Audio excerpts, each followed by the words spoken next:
Well folks, just when you thought the political roller coaster was taking a breather, it seems President Donald Trump has found the repeat button on one of his greatest hits.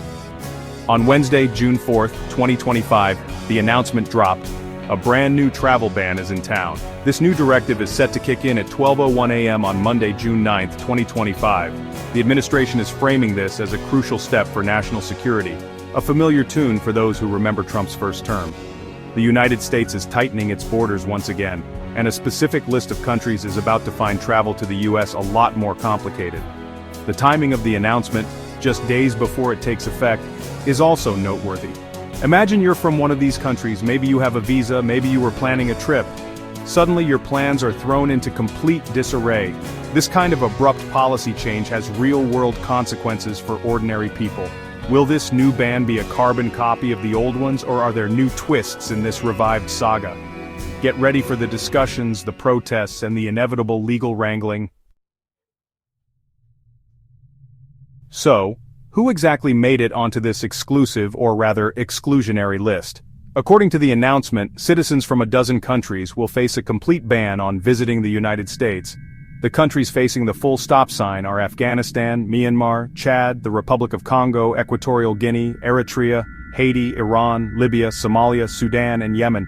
But wait, there's more. Another 7 countries find themselves under what the administration calls heightened restrictions. Visitors from Burundi, Cuba, Laos, Sierra Leone, Togo, Turkmenistan, and Venezuela will face extra hurdles. The inclusion of some of these countries, like Haiti, has already raised eyebrows. Critics will argue that such a ban exacerbates the suffering of a nation already in crisis, making it harder for Haitians to seek refuge or opportunity.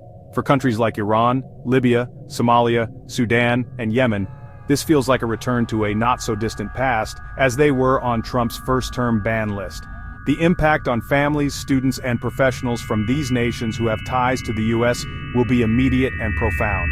This isn't just a policy document, it's a set of rules that will reshape lives and sever connections across borders.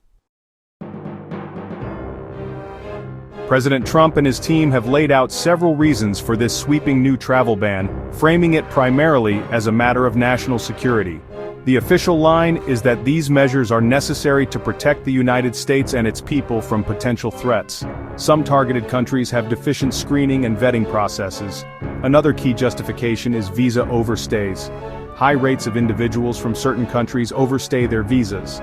Some countries refuse to take back their deported citizens. The groundwork for this new ban was laid earlier in the year. A January executive order tasked agencies with compiling a report. The list of banned countries is presented as a data-driven decision. Trump states he must act to protect national security and interest.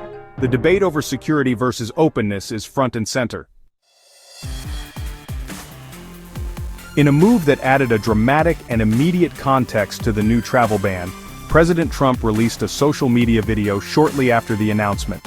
In this video, he directly linked the policy to a recent terror attack that occurred in Boulder, Colorado on Sunday, June 1, 2025. He suggested that this tragic event highlighted the dangers posed by visitors who overstay their visas, implying that the new ban was a direct response to such threats.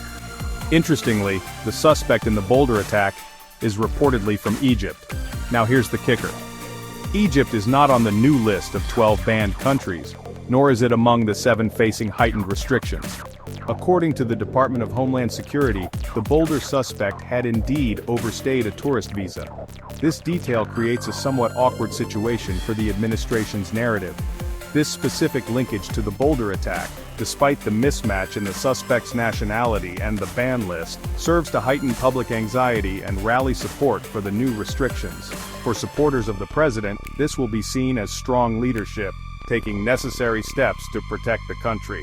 For opponents, it will look like an opportunistic exploitation of a tragedy to push through a controversial agenda. This new travel ban isn't Trump's first rodeo, it's more like a revival tour of a policy that defined much of his first term. Back in January 2017, he issued an executive order that banned travel from 7 predominantly Muslim countries: Iraq, Syria, Iran, Sudan, Libya, Somalia, and Yemen. That initial rollout was chaotic, to say the least. It took effect with very little warning, leading to confusion, protests at airports, and legal challenges almost immediately. The 2017 ban faced a barrage of lawsuits, with opponents arguing it was discriminatory and unconstitutional, particularly highlighting Trump's campaign rhetoric calling for a Muslim ban. One lesson the administration seems to have learned from the 2017 experience is the importance of a slightly less chaotic rollout. The current ban, announced on June 4th, is set to take effect on June 9th. This 5-day window, while still short, is intended to give airlines, government agencies, and travelers a little more time to prepare. Ultimately, the stated aim of this new ban, much like its predecessors, is to protect U.S. national security. The debate is far from over.